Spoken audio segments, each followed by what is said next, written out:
Bismillahirrahmanirrahim. Assalamualaikum warahmatullahi wabarakatuh. Alhamdulillah, wassalatu wassalamu ala rasulillah wa ala alihi wa man walah wa man tabi'ahum bi ihsan ila yaumil qiyamah, amma ba'du. Para peserta kamusa yang semoga dirahmati Allah Subhanahu wa taala. Alhamdulillah, puji syukur kita haturkan kehadirat Allah Subhanahu wa taala. Di sore ini kita diperjumpakan kembali untuk bisa kembali bertatap muka walaupun secara offline maupun online dalam rangka untuk mengkaji sebagian dari ilmu agama Allah Subhanahu wa taala, wabil khusus yang berkaitan dengan ilmu fikih, yakni dari kitab Fiqhus Sunnah Linisa yang seperti biasa akan disampaikan oleh beliau guru kita Ustaz Abu Idris Enggar Suprantara hafizahullah taala. Tak lupa salawat dan salam semoga senantiasa tercurah bagi junjungan kita Nabi Muhammad sallallahu alaihi wasallam beserta keluarga, para sahabat dan pengikutnya hingga akhir zaman nanti. Dan alhamdulillah telah hadir bersama kita Ustaz Enggar Suprantara hafizahullah taala di Rumah Tahfidz Syiar Sunnah Nabawiyah Juwahanam Situl Hurgadian Sleman, Daerah Istimewa Yogyakarta. Untuk itu kepada beliau kami persilahkan. Fadhal ya Ustaz. Bismillahirrahmanirrahim. Assalamualaikum warahmatullahi wabarakatuh. Alhamdulillahilladzi arsala rasulahu bil huda wa dinil haqq lidhhirahu 'ala dini kullih wa kafa billahi shahida. Asyhadu an la ilaha illallah wahdahu la syarika lah iqraran bihi wa tauhida wa asyhadu anna Muhammadan abduhu wa rasuluh. Allahumma salli wa sallim wa barik ala nabiyyil karim Muhammadin wa ala alihi wa sahbihi wa man walah wa man tabi'ahum bi ihsan ila yaumil qiyamah. Di sore ini kita masih melanjutkan pembahasan pada pasal sholatul mar'ati fi baitiha afdalu min sholatiha fil masjid. Sholatnya seorang wanita di rumahnya lebih utama dibandingkan sholatnya di masjid, dan itu berlaku sekalipun di Masjid Nabawi, ya, masjid yang berlaku keutamaan sholat berlipat-lipat dibandingkan masjid selainnya. Di bagian sub pasal tersebut disebutkan di walidha qalat Aisyatu law atraka Rasulullah sallallahu alaihi wasallam ma ahdasan nisa'u lamana'ahunna kama muni'at nisa'u Bani Israel. Di dalam riwayat lain kama mana'at Banu Israila nisa'ahun. Oleh karena inilah Ibunda Aisyah berkata, andaikan Rasulullah sallallahu alaihi wasallam mendapati apa yang telah dilakukan oleh wanita di saat ini, maksudnya di saat zaman Ibunda Aisyah, niscaya beliau akan melarang mereka dari masjid sebagaimana para wanita Bani Israel, istri-istri Bani Israel dilarang dari masjid. Karena waktu itu ada bentuk tabaruj, bentuk tazazun, berhias, sehingga sampai dilarang. Ini menunjukkan bahwa memang pelarangan tersebut berlaku tidak cuma untuk kita, ya, untuk umat Rasulullah sallallahu alaihi wasallam, tetapi dahulu para wanita itu juga demikian. Wara'a Aisyatu hadza lahu wajhun law wujidatil fitnatu ala rijal wa nisa. Dan Aisyah berkata seperti itu karena beliau ini atau ra'yu Aisyata hadza lahu wajhun law jidatil fitnatu ala rijali wa nisa. Pendapat atau perkataan Ibunda Aisyah ini padanya ada sisi yaitu andaikan didapati fitnah untuk para lelaki dan para wanita, jadi datangnya ke masjid itu menimbulkan berbagai macam mafsadat ya, dan mafsadatnya itu apa bisa jadi memang nampak atau bisa menjadi sebab mafsadat. Misalnya berhiasnya wanita, enggak berhijab dengan sempurna itu walaupun belum kena fitnah laki-lakinya, itu sudah dilarang karena ini menjadi sebab fitnah. Ya, sebab fitnah. Makanya di sini Bunda Aisyah langsung mengingkari. Wa ala kulli hal yumkinuna an nukhallisu al-kalam ala afdaliyati sholatil mar'ah fanakul. Yang jelas memungkinkan kita ini meringkas pembahasan ini tentang afdoliyahnya atau utamanya sholat seorang wanita. Kita katakan secara kesimpulan yang pertama, sholatul mar'ati fi jama'atin fil masjid khairun min sholatiha munfaridatan fil masjid. Yang pertama, bahwa sholat seorang wanita berjamaah di masjid itu lebih baik dibandingkan sholatnya wanita sendirian di masjid. Ini yang pertama. Sama-sama di masjid tapi lebih utama tetap jamaah. Yang kedua, sholatul mar'ati fi jama'atin fi baitiha khairun min sholatiha munfaridatan fi baitiha. Sholatnya seorang wanita berjamaah di rumahnya itu lebih baik dibandingkan sholat dia sendirian di rumahnya. Ya.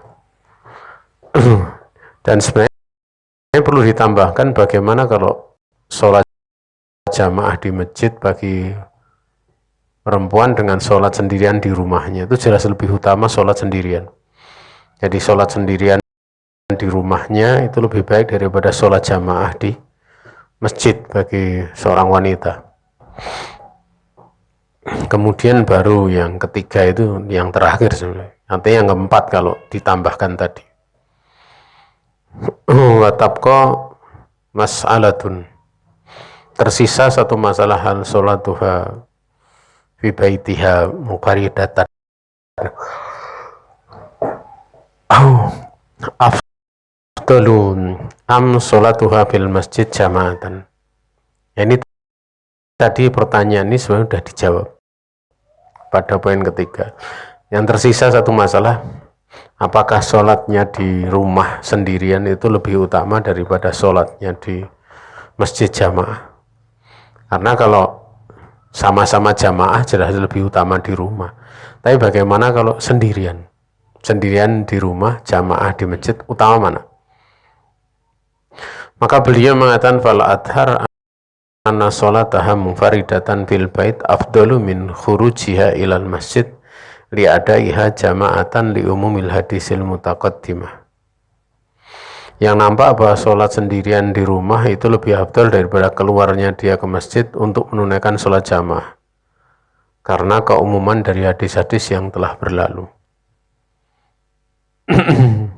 Kemudian kesimpulan yang keempat, idza kharajatil mar'atu li baiti imra'atin ukhra wassalat ma'aha fi jama'atin fahada wallahu a'lam aqallu ajran min sholatiha fil masjid li'anna khurujaha qad tahaqqaqa fabaqiyat afdaliyatul masjid wa syuhudil khair ma'al muslimin.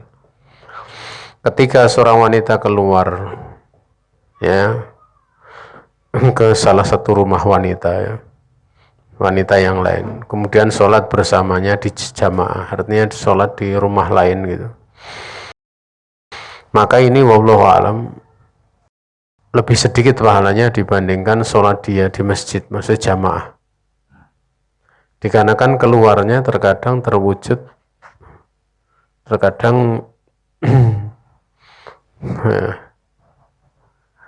tahak kokoh ya, karena keluarnya itu nyata, terwujud. Sama dengan keluar ke masjid kan sama-sama keluar, tetapi tersisa atau terlewat keutamaan masjid dan menyaksikan kebaikan bersama kaum muslimin. Sehingga sisi yang menjadi marjuhnya ataupun kurang afdolnya itu sisi keluarnya. Sama-sama keluar tapi keutamaannya masih lebih utama di masjid. Ya, lebih utama di masjid dibandingkan keluar ke tempat rumah orang lain untuk sholat jamaah. Ini bagi wanita. Ini cukup jelas. Kemudian subpasal yang selanjutnya, sholatul mar'ati al-musafirah. Sholatnya seorang wanita musafir. Dalam kitab ini disebutkan idza kunti ala safarin fal wajib fi haqqiki qasru shalah bimana an tusalli as-shalawatir rubaiyata ya rak'ataini ay fi dhuhri wal asr wal isya qala ta'ala wa idza darabtum fil ardi falaysa 'alaikum junahun an taqsuru minas sholati in khiftum ayyaftinakumul ladzina kafaru. Ketika kalian itu bepergian di muka bumi, maka tidak mengapa bagi kalian untuk mengqashar sholat jika kalian khawatir orang-orang kafir itu akan menyerangmu. Lafaz in khiftun itu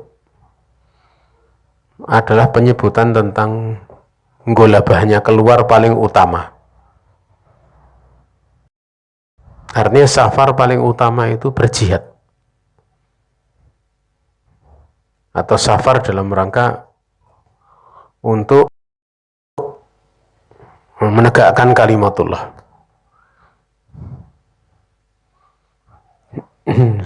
Dan ini penyebutan namanya qaidnya itu qaid aglabi namanya. Dan qaid aglabi itu tidak berlaku mafhum. Artinya kalau kemudian safar dalam keadaan tidak takut tetap berlaku hukum qashar gitu.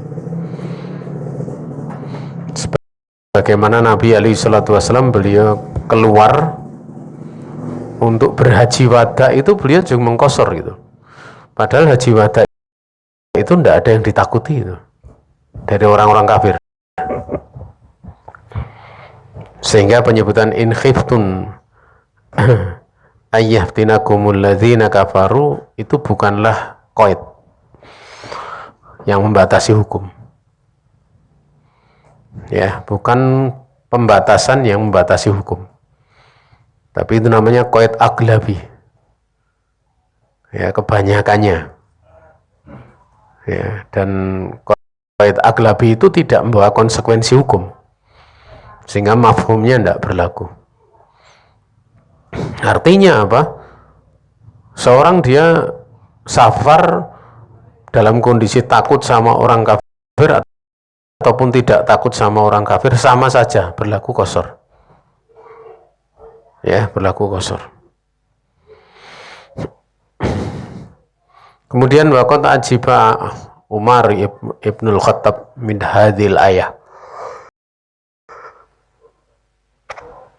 Basala anha Rasulullah alaihi salatu wasallam faqala sadaqatun tasaddaqallahu biha alaikum faqbalu sadaqatah. Waktu itu Umar takjub ya dengan ayat ini, dan beliau menanyakan hal demikian kepada Rasul alaihi salatu wasallam.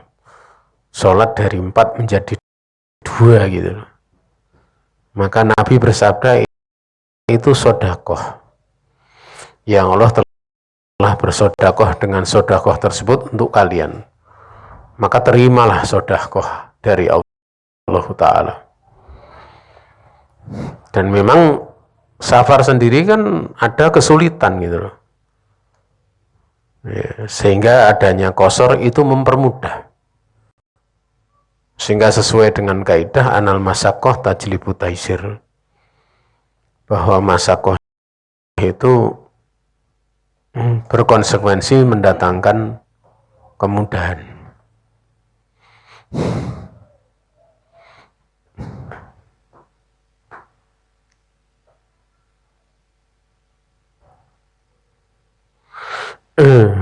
Oleh karena itu orang yang dia bertanya ya, atau orang yang ditanya, kalau dia menjawab ya fikih itu ya taisir gitu, memberikan kemudahan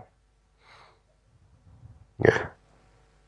Mungkin esensinya sama, secara hukum sama, tapi kadang cara menyampaikannya bisa jadi beda gitu.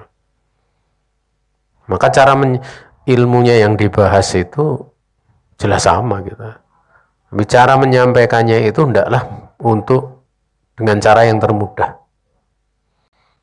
sesuai dengan akal manusia. Sesuai dengan akal manusia. Ya jangan dibalik ya. Makanya kalau kita lihat ya, misalnya ditanya apa hukum ini gitu. Hukum ini. Ya, misalnya di situ banyak terjadi keharaman itu. Ya. Sementara kebanyakan awamnya manusia gitu. Itu boleh untuk dijawab ya seperti itu, boleh selagi tidak terjadi pelanggaran, tidak terjadi pelanggaran syariat gitu. Nah itu jawaban-jawaban yang memudahkan. Karena tingkat pemahaman orang itu berbeda-beda gitu. Sudah ngaji atau belum gitu. Dan yang semisal itu jawaban itu. Bukan karena perkara yang haram yang ada padanya kemudian dikatakan dari sisi oh itu haram gitu. Oh itu haram begini-begini. Pengharaman pada sesuatu yang sifatnya diikutkan itu, atau sesuatu yang masuk pada perkara yang aslinya itu perkara yang di luar itu ya tidak bisa kemudian dijawab dengan cara seperti itu. Ya, tidak bisa dijawab dengan seperti itu. Seorang mesti mengetahui apakah nanti kalau dilaksanakan ibadah misalnya itu sah atau tidak itu. Pada saat padanya ada keharaman itu butuh rincian, dan cara menjawabnya itu bisa mewakili hukum-hukum yang sifatnya wat'iyah gitu, sifatnya wat'i gitu. Itu niscaya akan mudah difahami gitu. Jamaah yang dirahmati Allah Subhanahu wa ta'ala, wa Ibnu Abbasin qala faradallahu as-salata ala lisani nabiyyikum alaihi salatu wasalam fil hadr arba'an wa fi safar raq'atain wa fil khauf raq'atan. Allah Ta'ala ya, ini Ibnu Abbas berkata, Allah Ta'ala telah mewajibkan, telah memfardukan melalui lisan nabinya bahwa sholat di waktu hadr mukim tidak safar itu 4 rakaat, pada safar itu 2 rakaat. Ini kenapa yang mengatakan bahwa qasar itu wajib, karena Ibnu Abbas yang mengatakan farodho. Sementara pada sholat khauf itu 1 rakaat. Lafadz hadis mengatakan 1 rakaat. Dan dalam riwayat yang lain itu diterangkan walam yakdu, mereka tidak mengkodoknya, tidak mengganti. 1 rakaat itu tidak mengganti. Tapi ada pula yang menyebutkan dengan lafadz wa fil khaufi rakaatan. Pada sholat khauf itu 1 rakaat, 1 rakaat. Sementara kalau kita lihat ya dari praktek yang disebutkan di dalam Al-Quran ya, disebutkan dalam riwayat Nabi itu sholat khauf itu 2 rakaat. Lalu bagaimana dengan hadis ini? Hadis ini dijelaskan bahwa yang dimaksud 1 rakaat itu adalah rakaatan ma'al imam wa rakaatan munfaridatan. 1 rakaat bersama imam, 1 rakaat sendirian. Itu yang dimaksud. Ya. Dan lafadz walam yakdu, mereka ini tidak mengkodok, itu maksudnya kalau sholat di waktu khauf ya, di waktu jihad dan semisalnya, itu nanti setelah pulang mukim tidak ada kodok gitu. Ya sudah, itu sah gitu, tidak ada kodok. Lafadz rakaatan itu mengisyaratkan apa? Mengisyaratkan kepada makna yang tadi telah dijelaskan, bahwa 1 rakaat bersama imam, 1 rakaat sendirian.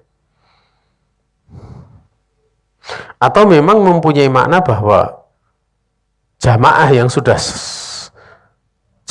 sudah bersama dengan imam 1 rakaat, kemudian mereka masing-masing sholat 1 rakaat lagi, 1 rakaat masing-masing sendirian. Ya, karena kita tahu memang di dalam sholat khauf ya, sholat khauf itu, tata cara sholat khauf itu yang bersama imam cuma 1 rakaat saja. Bentuknya kalau musuhnya datang dari arah kiblat ada caranya sendiri. Musuhnya dari arah samping kanan atau samping kiri gitu, dari arah kiblat itu ada sendiri. Bagaimana kalau musuhnya itu dari berlawanan arah kiblat? Nah, itu juga ada sendiri. Itu yang paling nampak itu kalau berlawanan dengan arah kiblat. Karena satu soft ceritanya. Misalnya imam menjadikan 2 soft. Soft pertama itu sholat bersama imam. Ya, sholat bersama imam. Kemudian nanti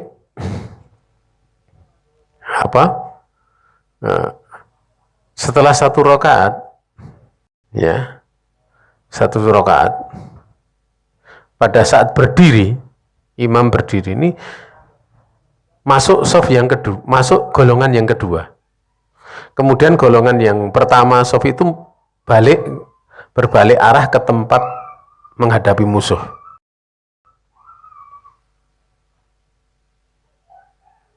Ya, seperti itu. Kemudian ini nanti mengikut. Yang menghadapi musuh itu nanti sudah tidak makmum kan, dia sholat sendiri-sendiri. Sementara shaf yang kedua bersama imam ini, begitu nanti dapat 1 rakaat, imam kan sudah duduk untuk salam tahiyat. Duduk untuk tahiyat. Ini imam menunggu. Setelah salam itu dia menunggu. Jadi makmum itu dia berdiri lagi di rakaat kedua karena imam sudah rakaat kedua, dia baru rakaat satu. Menunggu sampai makmum itu di tahiyat, sehingga nanti dia salam bersama imam. Seperti itu di antara tata caranya. Diterangkan di dalam beberapa riwayat ada 8 cara ya tentang tata cara sholat khauf itu. Masing-masing dengan tata cara yang dimaklumi. Ada 8 cara. Kemudian waqala Ibnu Umar radhiyallahu ta'ala anhuma, sahibtu Rasulullah alaihi salatu wasallam fi safar. Falam yazid ala raq'ataini hatta qabadahu Allah ta'ala. Wa sahibtu Abu Bakrin falam yazid ala raq'ataini hatta qabadahu Allah ta'ala. Wa sahibtu Umar falam yazid ala raq'atain hatta qabadahu Allah ta'ala. Thumma sahibtu Utsmana falam yazid ala raq'atain hatta qabadahu Allah ta'ala. Wa qad qala Allah ta'ala laqad kana lakum fi Rasulillahi uswatun hasanatun. Ibnu Umar mengatakan, aku menemani Rasul alaihi salatu wasallam di dalam safar, beliau tidak pernah menambah melebihi 2 rakaat sampai Allah mewafatkannya. Aku menemani Abu Bakar di dalam safar, beliau tidak pernah menambah 2 rakaat lebih dari 2 rakaat sampai Allah mewafatkannya. Dan aku telah menemani Umar, beliau juga tidak menambah lebih dari 2 rakaat sampai Allah mewafatkannya. Dan aku menemani Utsman, maka beliau juga tidak menambah melebihi 2 rakaat sampai Allah mewafatkannya. Sungguh Allah telah berfirman, sungguhnya ada untuk kalian pada diri Rasulullah Shallallahu Alaihi Wasallam itu suri toladan yang baik. Kemudian subpasal yang baru ya. Ada pertanyaan min ayyi maudiin yajuzu laki al-qasru. Dari tempat mana kamu boleh untuk mengqasar? La yajuzu laki al-qasru madum TV ya baladatika. Tidak boleh kamu mengqasar selagi kamu masih berada di kampungmu. Wa inama yusra'ul qasru bimufaraqatil hadar wal khuruj min baladatika. Baladatiki ya. Sungguhnya disyariatkan qasar itu tatkala sudah berpisah dengan tempat tinggal kampungmu dan kamu sudah keluar dari kampungmu. Ya. Nabi alaihi salatu wasallam di mana itu yang untuk mikot itu udah bir itu ya, di Albir kok sekarang. Itu dulu beliau sudah mengqasar di situ karena tempat itu sudah keluar dari kota Madinah, padahal jaraknya cuma sekitar berapa itu, sekitar hampir 5 kilo, tapi sudah keluar dari Madinah itu. Beliau mengqasar di situ. Ya. Bukan 5 kilo itu jarak perjalanannya, bukan. Tapi 5 kilo itu termasuk dari awal-awal perjalanan gitu. Beliau mau ke kota Mekah itu kan sekitar hampir 500 kilo. 450 lebih ya. 450. Maka beliau keluar itu sudah di bir itu beliau sudah mengqasar. Sehingga kalau di tempat kita ya kampungnya mana gitu. Ya kayak Godean itu. Kota Godeannya bukan kecamatan, kotanya mana? Jadi kalau sudah sampai sampai Demak Ijo, perjalanan mau ke Surabaya, itu boleh dia mulai mengkosor di situ. Karena di sana ya penduduk sudah keluar dari Godean.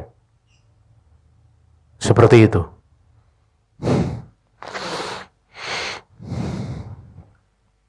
Tapi kalau sudah masuk wilayah Godean nanti udah nggak boleh kosor. Walaupun masih posisi safar dan belum sampai rumah. Misalnya pulang haji itu. Udah sampai pasar rumahnya Sininjo. Nggak boleh dia mampir di masjid di sekitar pasar itu dia kosor. Tapi kalau masih di asrama haji Jogja gitu, ya enggak apa dia gosor. Karena belum masuk kampungnya.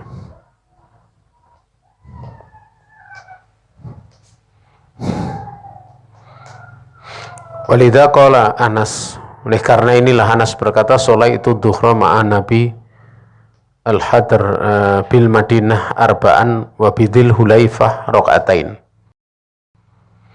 Aku sholat duhur bersama Nabi di Madinah 4 rakaat di Dil Hulaifah. Dil Hulaifah itu tempat mikot ya, mikot makani dari arah Madinah. Itu 2 rakaat. Padahal jarak antara Madinah dengan Dul Hulaifah itu cuma salah satu amyalin, 3 mil, kira-kira 4,8 km. Sangat dekat. Ya.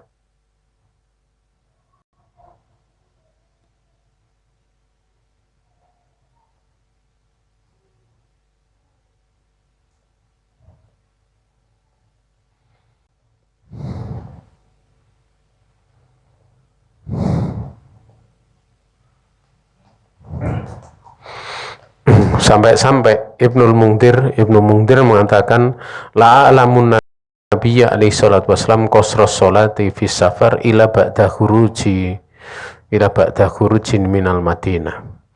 Aku tidak mengetahui Nabi alaihi salatu wasallam mengqasar sholat di safar kecuali setelah keluar dari kota Madinah. Ya, setelah keluar dari kota Madinah. Tapi ingat loh, bukan jaraknya itu ya. Tapi tadi diterangkan Nabi ingin ke Mekah, di Dul Hulaifah beliau mengqasar. Seperti kalau kita mau pergi ke Jogja ya, walaupun sudah sampai Demak Ijo ya, tidak boleh mengqasar. Itu bukan safar. Tapi kalau seorang mau ke Surabaya, ke Semarang, kemudian keluar sudah sampai Demak Ijo, dia mengqasar boleh itu udah. Mengqasar sholat boleh. Ini saja yang bisa disampaikan di sore ini ya. Kita cukupkan sekian dan tidak ada pertanyaan ya, karena saya mau ngajar lagi. Kalau ada pertanyaan nanti disampaikan di grup lewat ya.